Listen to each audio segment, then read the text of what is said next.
Je vous propose aujourd'hui de méditer à partir du texte de l'Évangile de Jean, chapitre 2, versets 13 à 22. La Pâque des Juifs était proche et Jésus monta à Jérusalem. Il trouva dans le temple les vendeurs de bœufs, de brebis et de colombes, et les changeurs assis. Se faisant un fouet de cordes, il les chassa tous du temple, et les brebis et les bœufs. Il répandit la monnaie des changeurs et renversa leur table. Et aux vendeurs de colombes, il dit : « Enlevez cela d'ici. Ne faites pas de la maison de mon père une maison de commerce. » Ses disciples se rappelèrent qu'il est écrit : « Le zèle pour ta maison me dévorera. » Alors les Juifs prirent la parole et lui dirent : « Quel signe nous montres-tu pour agir ainsi ?» Jésus leur répondit : « Détruisez ce sanctuaire, et en 3 jours je le relèverai. » Les Juifs lui dirent alors : « Il a fallu 46 ans pour bâtir ce sanctuaire, et toi, en 3 jours tu le relèveras ?» Mais lui parlait du sanctuaire de son corps. Aussi, quand il ressuscita d'entre les morts, ses disciples se rappelèrent qu'il avait dit cela, et ils crurent à l'Écriture et à la parole qu'il avait dite. Dans la première alliance, le lieu de la présence de Dieu parmi son peuple, c'était le temple de Jérusalem. Un temple fait de pierre, un temple magnifique, qui a d'ailleurs été, comme Jésus l'avait prophétisé, détruit en l'an 70 par l'occupant romain. Il n'en reste aujourd'hui que ce qu'on appelle le mur des lamentations. Lorsque Jésus chasse les vendeurs du temple, il leur dit : « Ne faites pas de la maison de mon Père une maison de commerce. » C'est la 2e fois dans les évangiles où nous voyons Jésus appeler le temple la maison de son Père. La première fois, c'est lorsqu'à 12 ans, il reste à Jérusalem tandis que ses parents ont pris le chemin du retour vers Nazareth et que seulement au bout de 3 jours, il le retrouve dans le temple. Et alors qu'il lui pose la question : « Pourquoi nous as-tu fait cela ? Nous te cherchions. » Jésus leur répond : « Ne savez-vous pas que je dois être dans la maison de mon Père ?» Cette première fois, cela s'adressait uniquement à Joseph et Marie, tandis que dans l'évangile de Jean, dans ce passage, Jésus s'adresse à tous ceux qui sont là, aux pharisiens, à tout le monde, à la foule. C'est une déclaration publique. Il se présente comme fils de Dieu et il parle de Dieu comme de son Père. Cela veut donc dire que Jésus est chez lui dans le temple. Il l'explique d'ailleurs à son disciple Pierre dans un passage que nous trouvons dans l'évangile de Matthieu, un moment où ils doivent s'acquitter tous deux de la redevance pour le temple. Et alors que les collecteurs s'approchent de Pierre en lui demandant « Est-ce que ton maître ne paye pas le 10 drachmes, cet fameux impôt ?» Pierre répond « Si ». Et lorsqu'il arrive à la maison, Jésus lui dit « Qu'en penses-tu ? Les rois de la terre, de qui est-ce qu'ils perçoivent les taxes, les impôts, de leurs fils ou des étrangers ?» Comme il répond des étrangers, Jésus lui dit « Par conséquent, les fils en sont exempts. Mais pour ne pas scandaliser, va à la mer, jette l'hameçon et saisis le premier poisson qui montera, ouvre-lui la bouche et tu y trouveras un stataire, tu le prends et tu le donnes pour moi et pour toi. » Jésus explique donc ainsi à Pierre que les fils n'ont pas à payer pour entrer dans la maison de leur Père. C'est leur maison. Et dans la maison du Père, le Fils représente l'autorité du Père. Il a toute autorité sur toute la maison, sur tous les serviteurs, tous ceux qui y travaillent. C'est donc avec cette même autorité que Jésus s'exprime ensuite lorsqu'il dit aux Juifs présents : « Détruisez ce sanctuaire et en 3 jours je le relèverai. » Il parle au nom de son Père. C'est le Père qui parle à travers lui. Il annonce sa passion et sa résurrection. Le disciple Jean nous dit qu'il parlait du sanctuaire de son corps. Évidemment, les Juifs présents ne comprennent pas. Il a fallu 46 ans pour bâtir ce sanctuaire. Eux voient ce qui est visible, c'est-à-dire les murs, les pierres, dressées par les hommes. Ils voient le sanctuaire fait de mains d'hommes. Jésus lui parle du sanctuaire, œuvre de Dieu. Celui qui doit recevoir l'Esprit de Dieu, l'Esprit Saint. Jésus annonce donc ici que l'ancien sanctuaire fait de main d'homme sera dorénavant remplacé avec la nouvelle alliance par celui de Dieu. Là où régnait auparavant l'esprit de religion, matérialisé par ces sacrifices d'animaux, ces commerçants qui sont là dans le temple pour vendre leurs bestiaux, en tirer un profit, commerce du temple, tout cela va être remplacé par l'Esprit de Dieu. Un esprit où Jésus nous dit qu'il est un esprit de prière. L'évangile de Matthieu, qui rapporte lui aussi cet événement, fait dire à Jésus très exactement « Il est écrit, ma maison sera appelée une maison de prière, mais vous, vous en faites un repaire de brigands. » Le temple véritable dont Jésus nous parle est donc le lieu où se tient l'homme ou la femme qui prie. Et ce lieu, ce n'est, comme il le dit à la Samaritaine qu'il a rencontrée auprès du puits, en Jean encore au chapitre 4, ce n'est ni sur la montagne où les Samaritains adorent Dieu, ni à Jérusalem que vous adorerez le Père. L'heure vient, et c'est maintenant, où les véritables adorateurs adoreront le Père en esprit et en vérité, car tels sont les adorateurs que cherche le Père. Dieu est esprit, et ceux qui adorent, c'est en esprit et en vérité qu'ils doivent adorer.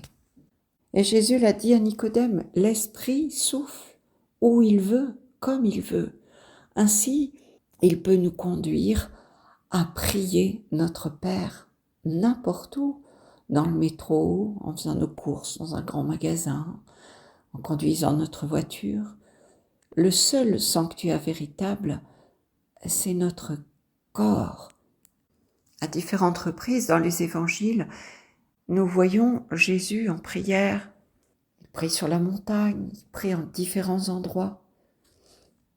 Saint Paul, dans sa lettre aux Hébreux, l'exprime ainsi au chapitre 10, verset 5. Il dit « C'est pourquoi Christ, entrant dans le monde, dit « Tu n'as voulu ni sacrifice, ni offrande, mais tu m'as formé un corps. » Un des pères de l'Église, saint Augustin, le dit de façon plus poétique dans ses confessions.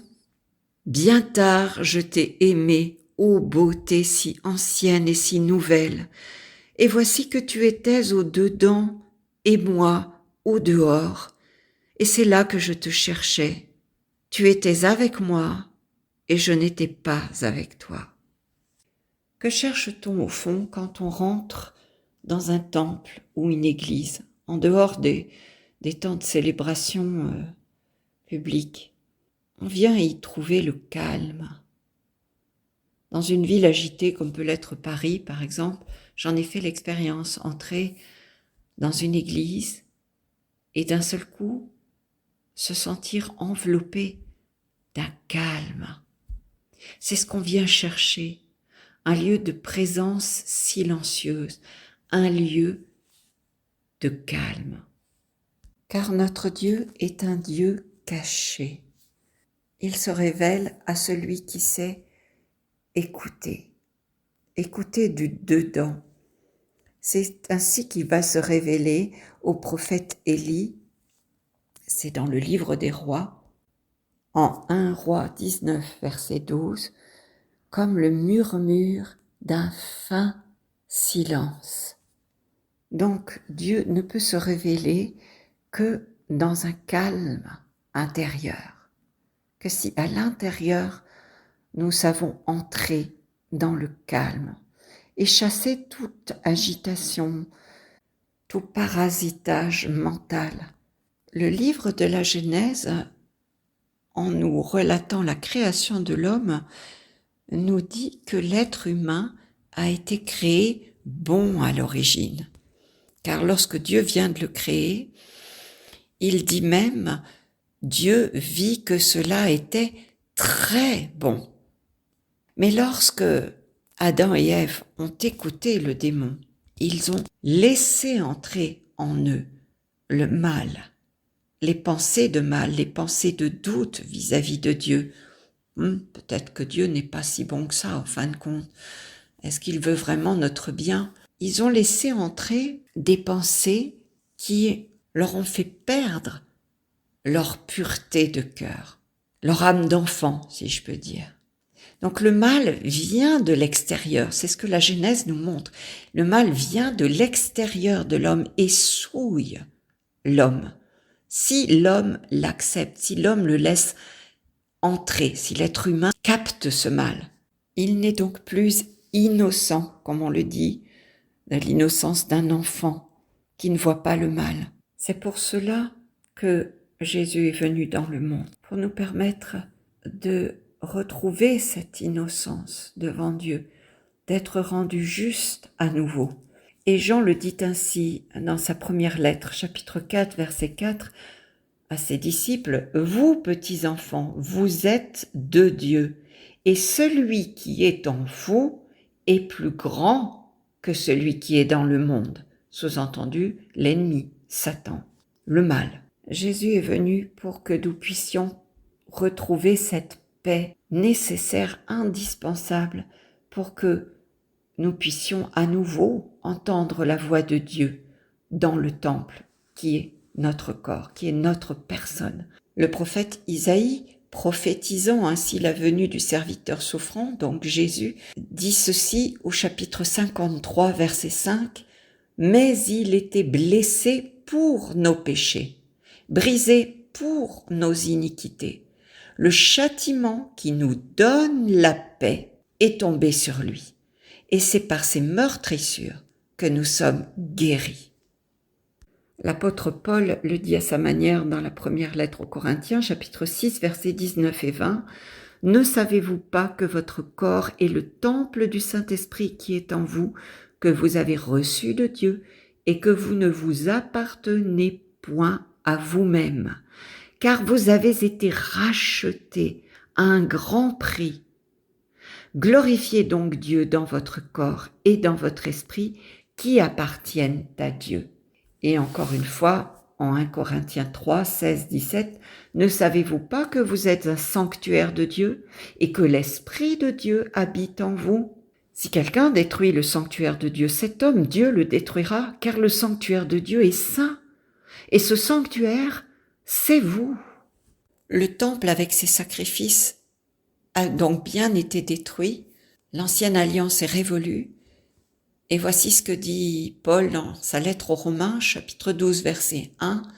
« Je vous exhorte donc, frères, par les compassions de Dieu, à offrir vos corps comme un sacrifice vivant, saint, agréable à Dieu, ce qui sera de votre part un culte raisonnable. » Nous vivons depuis la chute dans un monde déchu où le mal est partout présent.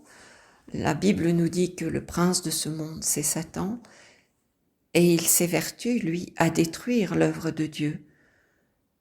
Et ce n'est pas facile d'entrer dans un climat de prière, dans un état intérieur de calme, pour pouvoir entendre la voix de Dieu.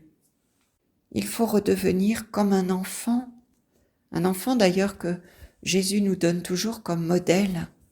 Pour entrer dans le royaume de Dieu, avoir une âme d'enfant, il nous faut être comme le petit Samuel, lorsqu'il fut appelé par Dieu, alors qu'il était encore qu'un petit enfant, que sa mère venait de confier au temple de Silo. Le petit enfant Samuel servait Dieu dans le temple. Et là, pendant la nuit, alors que la lampe de Dieu n'est pas encore éteinte, On imagine donc, il y a une ambiance très calme, une ambiance nocturne, aucun bruit, personne. Seule la lampe de Dieu signifie la présence de Dieu est toujours là.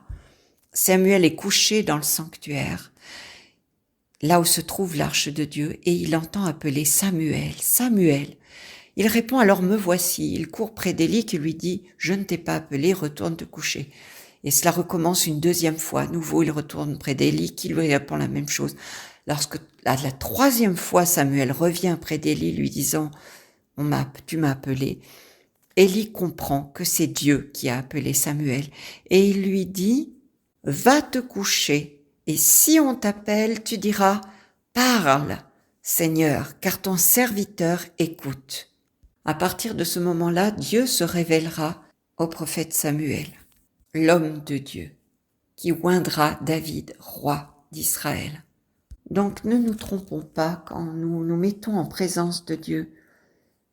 Ne pensons pas que c'est nous qui cherchons à le contacter. C'est lui qui nous appelle en premier, c'est lui qui nous cherche, qui de tout temps a désiré entrer en relation avec nous. Avec toi, avec moi. Il est premier, nous le voyons ici dans l'appel à Samuel, c'est lui qui appelle. Il entre en relation, il désire cette relation, mais nous devons nous mettre dans une disposition de corps et d'esprit et de cœur pour l'écouter. Et si dans un premier temps nous avons du mal à être dans cette disposition, bien nous pouvons la demander à Dieu. C'est ce que Paul nous dit dans sa lettre aux Philippiens, chapitre 4, verset 6. Il nous invite à « Ne vous inquiétez de rien, mais en toute chose, faites connaître vos besoins à Dieu par des prières et des supplications, avec des actions de grâce. Et alors, la paix de Dieu, qui surpasse toute intelligence, gardera vos cœurs et vos pensées en Jésus-Christ. » Voyez, commencez déjà par lui donner tout ce qui nous encombre, tout ce qui nous tracasse, se débarrasser de tout ça. Je te le donne, Seigneur. Et je sais que à partir de là, tu feras couler la paix sur moi comme un fleuve. Et je pourrai alors goûter cette présence de Dieu. Alors bien sûr, le diable, l'ennemi, notre âme cherchera par tous les moyens à détruire la tranquillité de ce temple, à détruire même le temple qu'est notre corps. C'est bien à cause de lui que la mort est entrée dans le monde.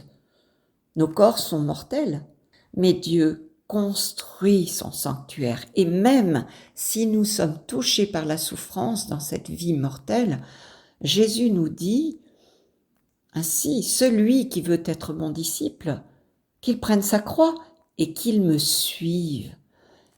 L'important, c'est lui, c'est que toute notre attention soit fixée sur lui et non sur ces choses qui peuvent entraver notre marche vers Dieu, parce qu'il y a forcément des entraves.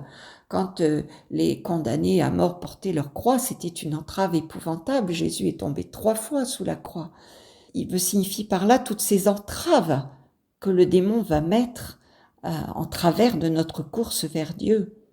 Et il nous donne cette espérance que nous trouvons à 1 Corinthiens 15, 26. Il nous dit que le dernier ennemi qu'il détruira, c'est la mort. Même cet ennemi-là n'aura pas le dernier mot. L'Église du Moyen-Âge vénérait énormément le corps des saints, peut-être à cause de ce passage de l'Ancien Testament que nous trouvons dans le 2e livre des Rois, au chapitre 13. Le prophète Élisée, qui était un grand prophète qui a fait de nombreux miracles, vient de mourir et on l'enterre.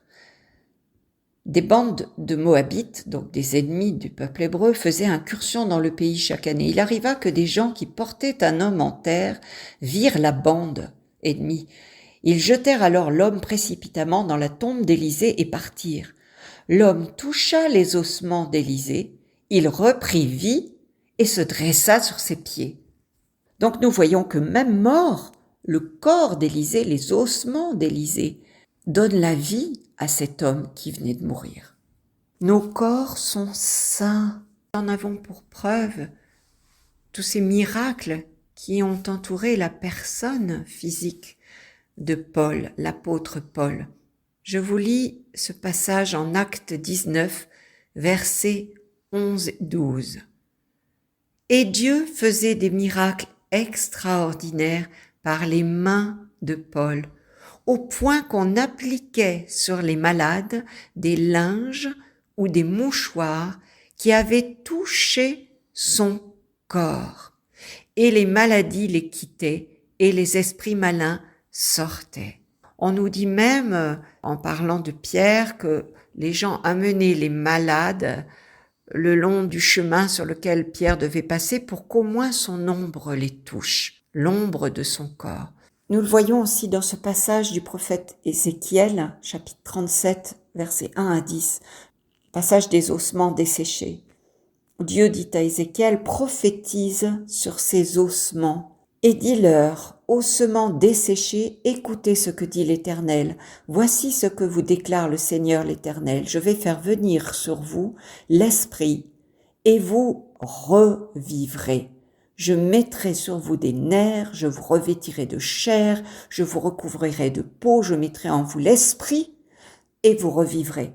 Et vous reconnaîtrez que je suis l'Éternel.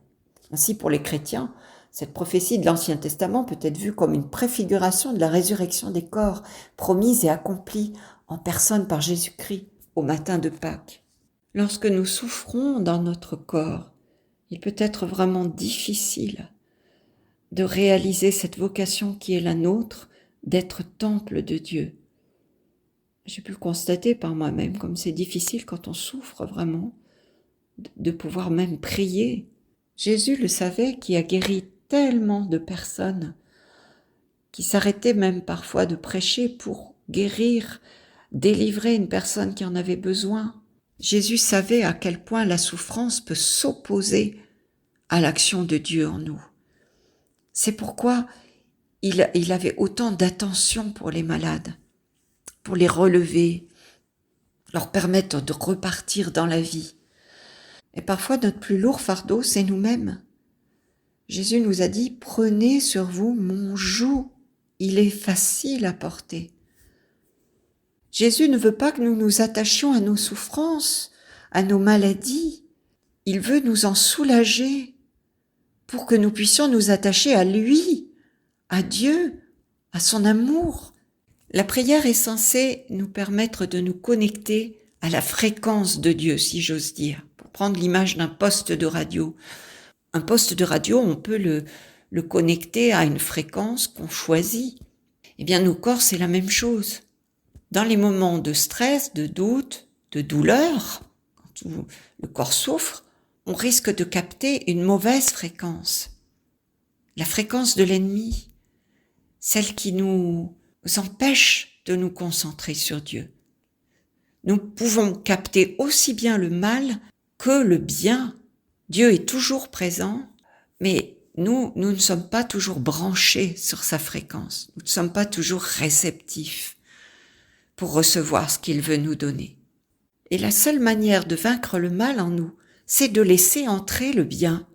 Comme le dit Paul dans Romains 12, 21, « Ne te laisse pas vaincre par le mal, mais surmonte le mal par le bien. » C'est parce que Dieu entre en nous, parce que nous le laissons agir, nous le laissons faire complètement. Nous laissons faire qu'il peut chasser ce mal en nous. Alors, il nous faut d'abord rejeter toutes les mauvaises pensées, toutes celles qui ne sont pas alignées sur la parole de Dieu. Nous avons la parole de Dieu. Nous devons méditer cette parole qui nous dit que Dieu est amour et seulement amour, riche en miséricorde. Qu'en lui, nous trouvons la guérison, la consolation et nous ouvrir entièrement à cette fréquence divine, nous brancher sur cette fréquence.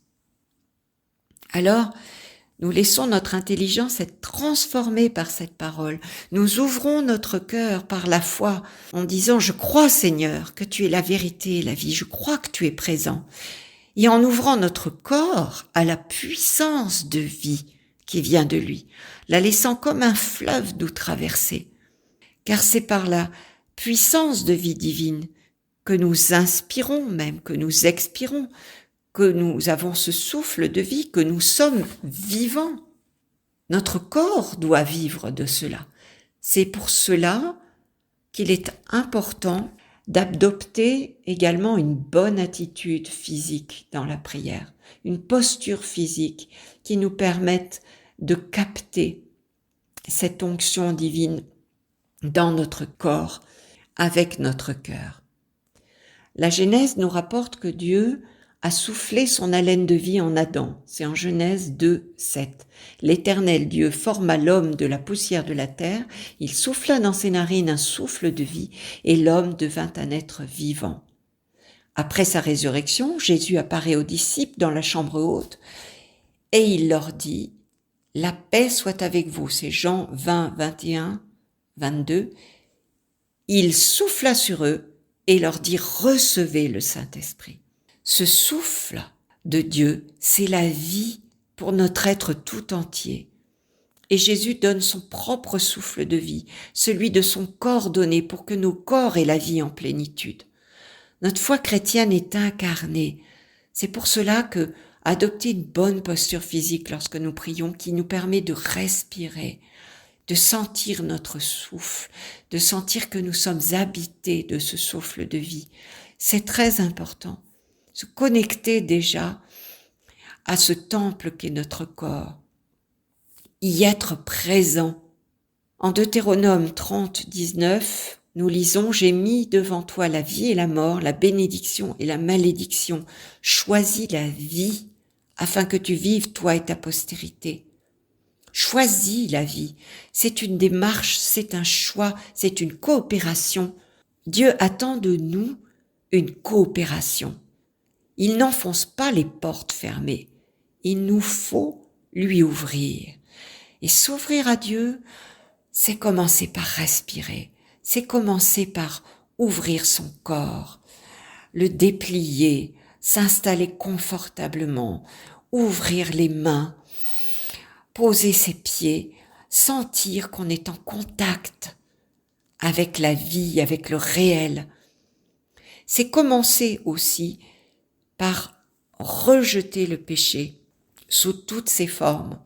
Donc toutes les distractions, tout ce qui peut nous sortir de nous-mêmes.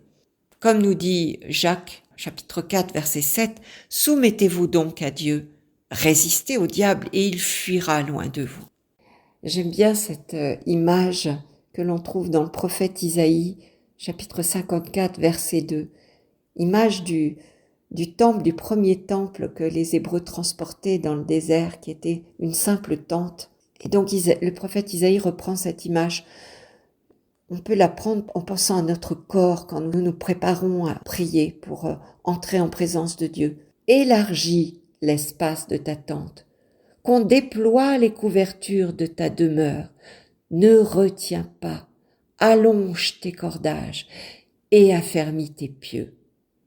Et enfin, cette parole de Jésus dans Matthieu 11, 28, « Venez à moi, vous tous qui peinez sous le poids du fardeau, et moi, je vous procurerai le repos. » Amen. Que Dieu nous bénisse. Merci pour votre écoute.